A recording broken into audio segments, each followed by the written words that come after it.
குடியரசு துணைத் தலைவரை கண்டித்து உயர்நீதிமன்ற வழக்கறிஞர்கள் இன்று கண்டன ஆர்ப்பாட்டத்தில் ஈடுபட்டனர். தமிழ்நாடு அரசு தொடர்ந்த வழக்கில் கவர்னர் மற்றும் குடியரசுத் தலைவர் குறிப்பிட்ட காலத்திற்குள் சட்டமன்றத்தில் நிறைவேற்றி அனுப்பும் மசோதாக்கள் மீது முடிவெடுக்க வேண்டும் என உச்சநீதிமன்றம் உத்தரவு பிறப்பித்திருந்தது.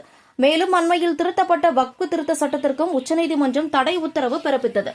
இருவேறு உச்சநீதிமன்ற தீர்ப்புகளுக்கு எதிராக பாஜக எம்பி நிஷிகாந்த் துபே மற்றும் குடியரசு துணைத் தலைவர் ஜெகதீப் தன்கர் ஆகியோர் விமர்சனம் செய்து கருத்து தெரிவித்திருந்தனர்.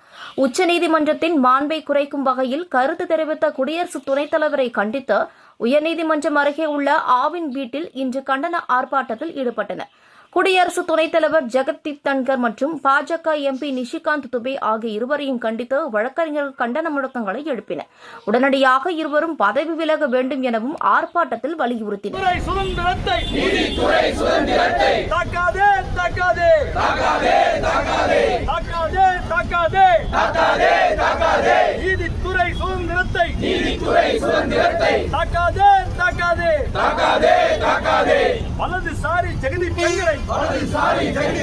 வலதுசாரி ஜெகதீப் தங்கரை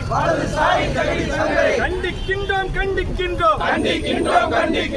துணை குடியரசுத் தலைவரை கண்டிக்கின்றோம். நீதித்துறையின் மீது அவதூறை அள்ளி வீசும் ஜெகதீப் தங்கரை கண்டிக்கின்றோம்.